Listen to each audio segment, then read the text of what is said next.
fit into your category. So there's something different about them. But it makes you stand up and take notice, pay attention. Just because you're different don't mean you're wrong, or it doesn't mean you're bad. It just means you're not average. Look, Jesus was different. Jesus didn't fit the mold. Why you think they crucified him? He didn't fit the average Christian. He just didn't fit it. He didn't fit in. So sometimes you can't live your life fitting in. Sometimes you got to stand out. I don't think God created us Christians to fit in. He created us to stand out. To look different, be different, smell different, sound different. I mean, when everybody's hearing the same thing, there needs to be a different voice crying in the wilderness. Make straight the path. Huh? I think that's what Jason is dealing with. I don't know about y'all, but I like me some Jason Upton. He speaks to me. He always has.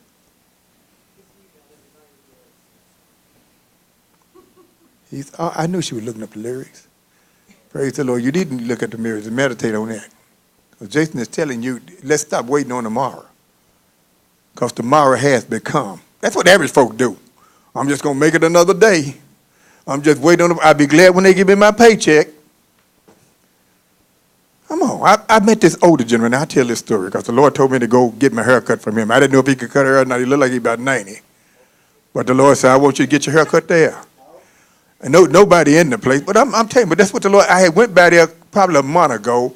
And I've been looking for a barber shop in Leesburg. I'm tired of driving all the way to Manassas.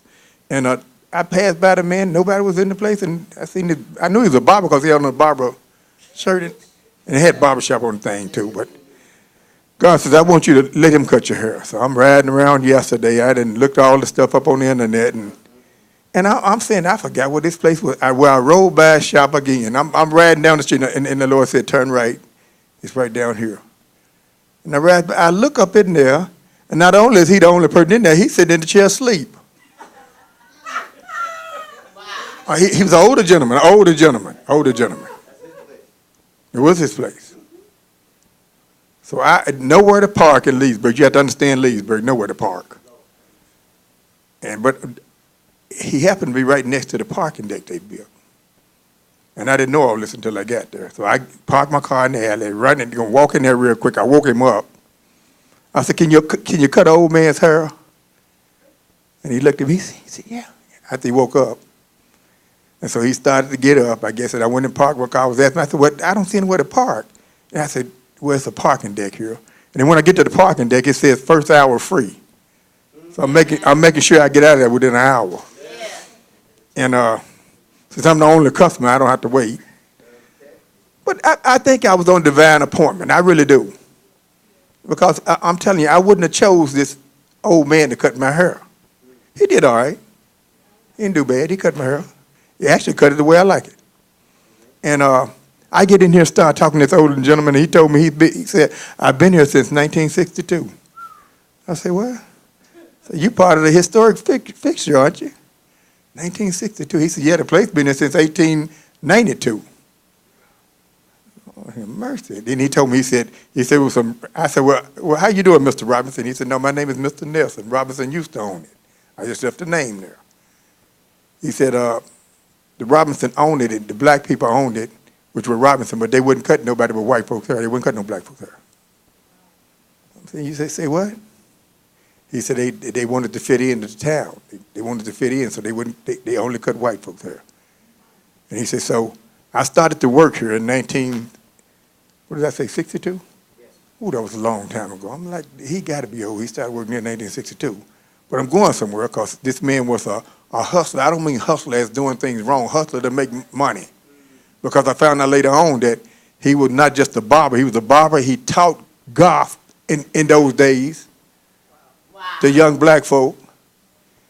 He was a bartender. He did it all. He said I had to pay for my house and my kids, so I had to do what I had to do. But see, when something is coming on you, Average folk don't get up and do what they got to do. Average folk just say, well, I'll be glad when they give me my check. No, he got up and made something happen. That's what extraordinary people do. When it ain't happening, I'm going to make it happen. I'm not waiting on it to happen. I'm going to make it happen. That's how folks start businesses. I got to succeed. So if ain't nothing coming down the pike, I better find something to do. Anyway, he says in 1962, so all the other folk died. The Robinsons died, and it was this lady owned the barber shop. And he asked her, he said, well, why don't y'all cut black folk hair? Now, he's black too. He said, I want to bring some black folk in here to cut their hair. She said, no, we're not doing that. And he said, well, how much you want for the place? So he bought the place, and he started cutting black. And he said, I'll cut anybody's hair as long as they got green money. It got nothing to do with the color. But anyway, this man was telling me stuff about how he played golf with Tiger Woods right behind Tiger Woods. I'm telling you, Tiger Woods in front, he's the next group. I said, you didn't get any pictures with him? He said, no, we didn't bother him. I'm telling me how when he started training, teaching, folks how to play golf, he said he started out teaching. They didn't give him no golf course. He had to teach him in the field. And teach him he said he started out, and he said he started, and I knew this was the Lord doing stuff. He said he started out, and they didn't have him where to go. And he said people were charging a lot of money to teach, and he was teaching for just a little money. And he said the classes, he said teach people, you got to understand golf instructor. Golf instructors charge you about $50 an hour, but that's for one person. But he's got 4 or 5 folks, and some of them more than that. But he's got 4 or 5 people in his class. And he said they saw that people were joining this class. He said, so they put him on some kind of government fund and started paying him $35. Now this is besides the other work he's doing. So they started paying him $35. And then the lady said, well, you're doing such a good work. We're going to pay you $35 to set up stuff and break stuff down, too, before the class. And so that's another $35. And then she got it to the point where she started charging $35 for each person. But because he was doing stuff based on his heart, God started to reward him because he saw a need. And I thought about him when I was listening to that song. How, he's not no ordinary man. He's not. And he's got a lot of legacy. He was showing me a picture on his wall where he played golf. All of them was white, but him. He was the only black one. But I know he was the best golfer there. And I still experience it. I know me and the guys I play golf with win these tournaments, but they never let us win. They don't give them to us. We always second or third. We can shoot 17 under and come in third. That's the last time we played, I know we won the course. I know we won the tournament. I know we did. We shot like 15 under. Had a great day. And when we get in, we thinking we the last person to come in, the last team to come in, at least the last 2. And it's like 3 empty slots still there. We shoot 55.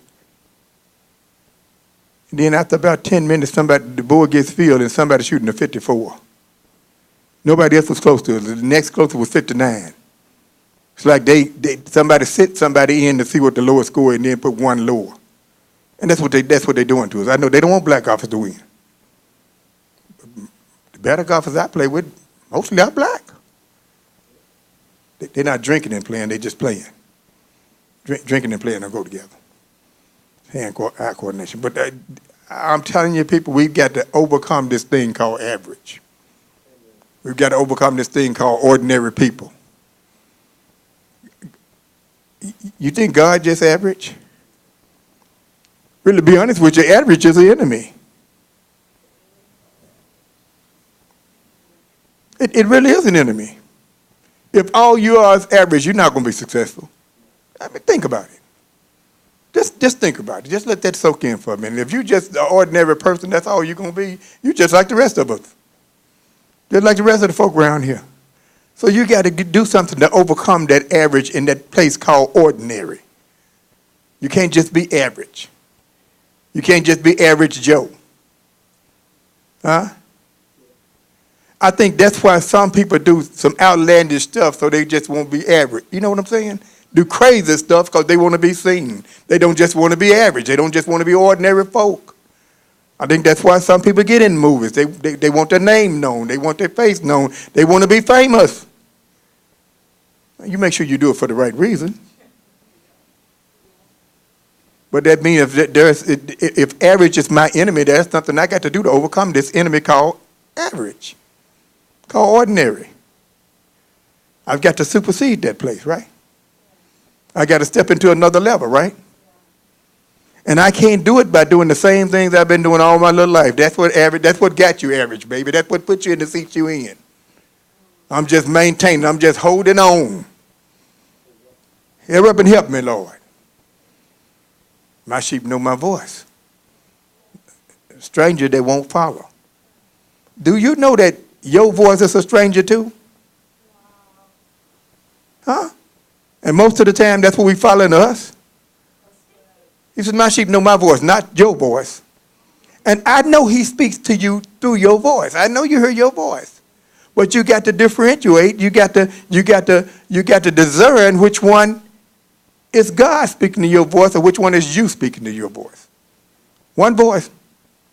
But my sheep know my voice. Another voice they won't follow. Another stranger they won't follow. And so in some cases, I can become that stranger that I'm following. Am I making any sense? And I can put myself back into that place called average, and God's telling me to step out of the boat and overcome some things. I know it's a storm out there. I know the winds are turbulent. I know the rain is. That's why I was saying earlier, you know, when you have these natural disasters, what you gonna do? God judging America? Or what you gonna do? Creation groaning, it's groaning because the sons of God are not acting like the sons of God. It's moaning and groaning. That's all it is. Creation is moaning and groaning. Won't y'all do right? Won't y'all act right? Look at Puerto Rico, and you don't even know Puerto Rico is a United States country, territory. And then you making statements that you're going to meet with the president of the U.S. Virgin Islands. Something wrong with it. If it says U.S. Virgin Islands, that tells you that that's part of the U.S. But if you're just an average person, if that's your thinking, I'm not just talking about him. I'm talking about all of us. We all fit in this place called ordinary average folk. It's up to us to do something about it. Because unless you start to overcome or succeed in certain areas that are not average, and you step into another place, another dimension that you're not used to, that you're not even comfortable with. Sometimes we don't go because that's not our surrounding. I'm comfortable with what I've been doing. I'm comfortable. Comfortable is average too. Comfortable is ordinary. Everybody wants to be comfortable. You think folks run for president because they don't want nobody bothering them? They don't want to make top-notch decisions? Or they want to run businesses? You know, everybody ain't got the same. Everybody don't have the same mindset. But I'm telling you, if you're going to do something about this enemy called average, it's up to you to do it. It's up to you to discern some things. It's up to you to change the landscape of what's going on to what needs to go on. Huh? I think Jesus looked at his people and he said, look. I want you to go out and subdue and conquer and multiply and fill the earth. And he's not talking average talk, folk. Huh? Average means that I just sit here and twiddle my thumbs and que sera, whatever would be. That's what average folk do. Folks that step above average, you begin to recognize that they're doing something different. They done went to another place. It may not be comfortable. It may look unsuccessful. It may look like you can't get there. It may look impossible. But hey, if it looks impossible, that means that I'm really going to have to succeed now because it looks impossible. But God says what does he say that? To him that believes, all things are. So God masters the impossible based on your belief system, based on how you see it, based on you believing him, not believing in you, not following the stranger's voice, which could be you, but following the voice of the Lord. I think Prophet Latrice talked about it somewhat last week, about hearing God's voice even when you're trying to run your own business. It's your business, but you don't involve God, then you can't become a stranger when you're running your own business. God has to be involved. Because even though it's your business, the last time I checked in Psalms 24, the earth is the Lord's. Right. And the fullness thereof. Your business too included. Huh? My household, my income included. The earth is the Lord and the fullness thereof, and those that dwell therein. So he covered all the spectrum, didn't he? He said, I know it's your business, but this is my earth. My finances, my resources, mine, says God. So if you want to be a good steward over it, then you need to follow my plan, not your plan. So creation groans and travails and waiting on us to act like we sons and not like we paupers, or not like we folks that's disobedient, or not like we folks that don't know which way to go. I think that's why a lot of things are happening in the earth. You're seeing all these hurricanes and you're seeing all this turmoil in the White House because the sons of God are not standing up. Because the kingdom wasn't created for them to run, it was created for us to run. And we have to start acting like kingdom citizens with a kingdom mandate as kingdom ambassadors to run this place. So when God starts to see the sons of God acting up, standing up, not just God, but when the earth starts to realize that the sons of God have stood up, then creation starts to come back together. You don't have all this problem. That just simply tells me that we got all these issues because the earth is groaning and travailing. It's saying something ain't right. I mean, because this is some strange weather, all these hurricanes. Something strange, fires. It's just strange. And we always blame it on God, judging, he coming quickly. No. The earth just groaning and travailing. It's been doing. What do you think a hurricane is? The earth groaning and travailing. It's a natural disaster. Lord, I know like I'm going to get to 1 Timothy 15, but that's fine. That's good. That's good.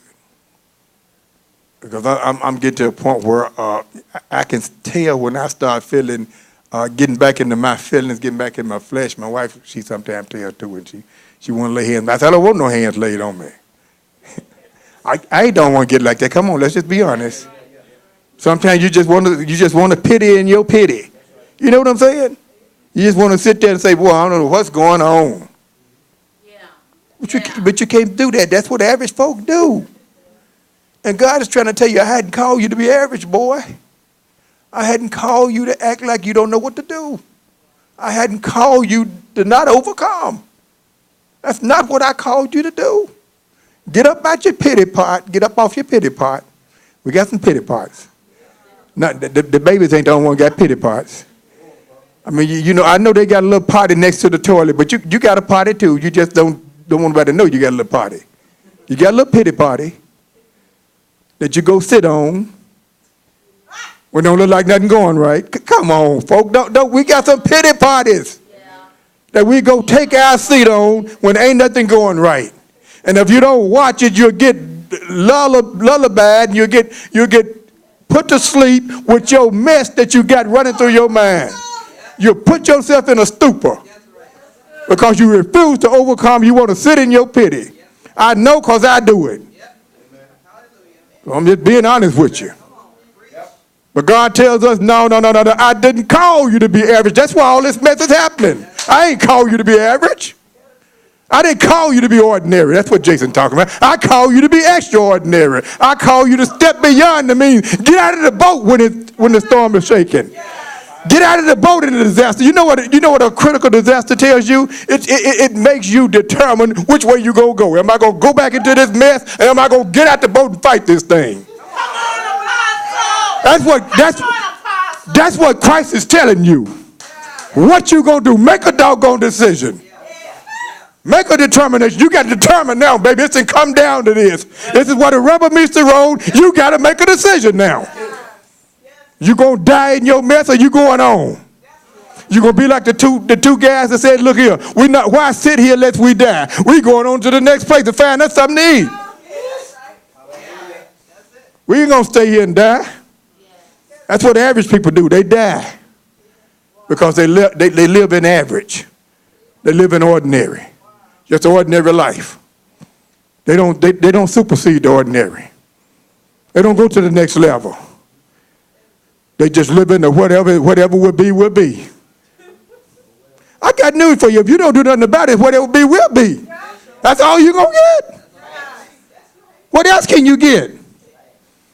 So sometimes that crisis is telling you, make something happen. Change the situation. Change the circumstance. Don't sit here and look at it. Change it.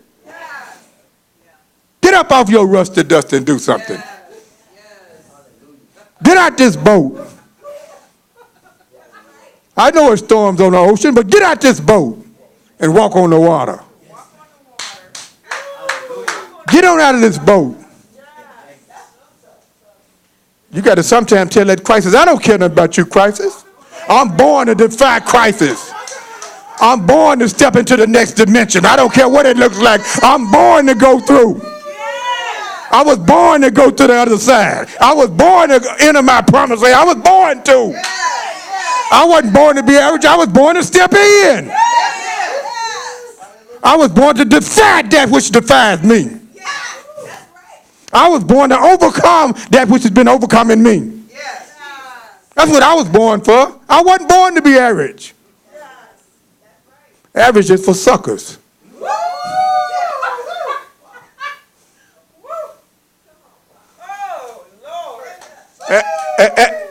I'm telling you, I'm remembering that old man. Average is not for those that are hustle to make it to the other side. Sometimes you got to get your hustle on, baby. I don't mean go out and do something against the law. Now, that's not what I'm saying. But you got to do whatever you got to do to go to the other side. You can't let your baby sit there and starve to death. You got to do something, baby. Christ has called for you to do something. Your baby ain't ate in a week. You better do something. That's what Christ is saying. You got to do something. Make a decision. Don't you see you in a destined place? Which way you going? What are you going to do? Are you going to sit here and die? Or are you going to get up and live? And sometimes these crises show up because you've been dying and don't know you're dying. And sometimes all of a sudden you see yourself in this despair, this desperate place. You've been there all the time, baby. You just didn't know it was getting desperate. It just started out like it was just light, but you fall into this deep, deep, deep sleep, and all of a sudden somebody got to wake you up. And sometimes that somebody is a thing called crisis. I'm at the end of the road. I don't care what you say, mothers. Sometimes you got to let that child hit rock bottom before he wake up. Sometimes you got to kick him out of the nest so he can realize ain't nobody going to take care of him but him. Sometimes reality got to set in. If I don't do nothing for myself, ain't nothing going to get done. I know it sounds hard, it sounds mean, but no, it's life. It's reality. Everybody go through crisis. Even the presidents. Even those that run through the countries, they face crisis. Don't you know, what's his name, Joe Kim, North Korea, whatever his name, Kim Jong-un, whoever he is. Don't you know when he started talking about bombing America, that's a crisis? The president got to make a decision now. You got to do something, buddy. He's talking about bombing you now. He's not studying what you're talking about. He didn't heard your threats. And you can throw them out long enough, but if you ain't did nothing, he realized that's just talk. And then they did something about putting some planes over their airspace, and he said, okay, you want to do that? It looks like it's on now, baby. It's war. But you got to make decisions in certain times of your life. Huh? How many ever had to make a decision when you didn't have no decision? Look, I'm going through turmoil, and I got to make a decision. Now, this ain't just leave me alone. Let me think for a minute. I don't want to make a decision right now. Man, look, I've been places in my life where I had to make a decision. I had to make one right then. Right then, and when it looked like I was in the midst of turmoil, when it looked like everything was falling down around me, I had to make a decision. I'm kind of in that place now. I'm saying, Lord, I got to make a decision. You got to help me. Because right now, if I make a decision, I might make the wrong decision. So I'm trying to listen intently and see what my Father is saying. But it does call for a decision. But it calls for something else. It calls for you hearing the voice of the Father at the same time while you're making your decision. Because I can make haste and make waste. Or I can hear the voice of the Father and be at peace and let things flow. I told you a couple of weeks ago, that's why discerning is important. It's very crucial. You got to discern between good and evil. You got to discern between wrong and right. You got to discern between your voice and his voice. Because your voice makes decisions too. Sometimes decisions say that if I just make myself known, things will be all right. That's not. I'm telling you, you've got people out here that's not following the voice of the Lord. My sheep hear my voice, and another voice they not follow. You think all preachers are following the voice of the Lord?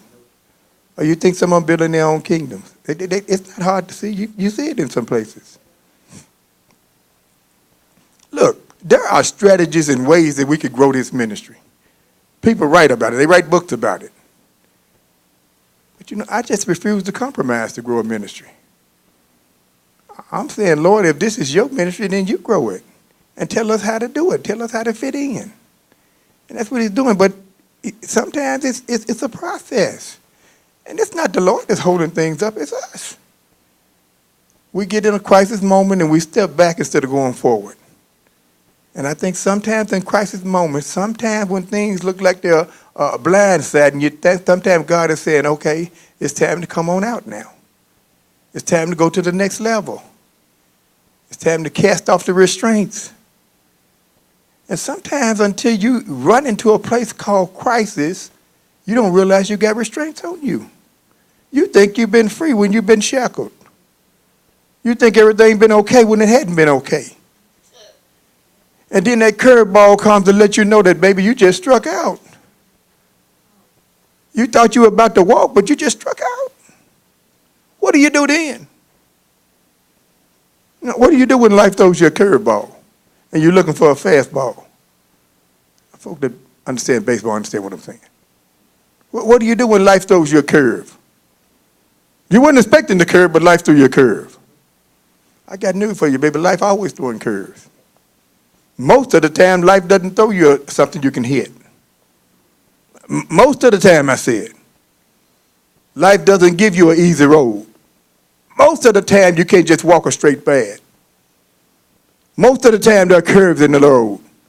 Most of the time, people come against you. Most of the time, folk don't agree with you. Most of the time, you don't even agree with yourself. Most of the time, you double-minded, unstable. That's what flesh does. That's what average is, double-minded, unstable. Mediocre at best. Ordinary. God is not a natural man, he's supernatural. That means you have to succeed to another place. You got to supersede the natural and step into the where he dwells, where he lives. Because that's the only area, that's the only place where things that are ordinary have to bow. Wow. Huh? That's the only place where the average has to bow. Wow. That's the only place where natural has been defeated. It's in that other perspective. Heaven ain't on, it's not a place that you fit into the natural. Heaven is a spiritual place. And it operates from here and here. It's a place that you discern, not a place that you're going to one day walk into. Because I got news for you, baby. You can walk into the inner heaven every day. To be absent from the body is to be. Well, where is he at? He's in heavenly places. Far above all principalities. Far above. That tells me that's a perspective. That's not a literal place. If he telling me that I'm seated with Christ in heavenly places, now I told you that word places is in the italics. It was added to the original. It wasn't in the original manuscript. It was added in. So I'm seated in the heavenly Christ. I'm in him. That tells me that okay, I can't live my life based on what's going on in this natural arena, because that's not reality. That's really not where I overcome. That's not where I have dominion at. That's really, to be honest with you, if I can tell the truth, that's really where I'm defeated at. That's where death lives. That's where I don't reign with Christ at. So that means that I can't, if I'm seated in heavenly Christ, then I can't be operating in this natural place, this flesh and blood place. Because that's not, because I'm trying to figure out in my mind, how am I seated in heavenly Christ, but don't they see I'm going through these natural problems every day? I know that's something you got to deal with. Yeah. I'm in this natural state. I got to pay these bills. I got to change these diapers. I got to put up with these problems. I got to deal with these issues. That tells me that you in that low-lying area, you got to come up higher now to deal with them.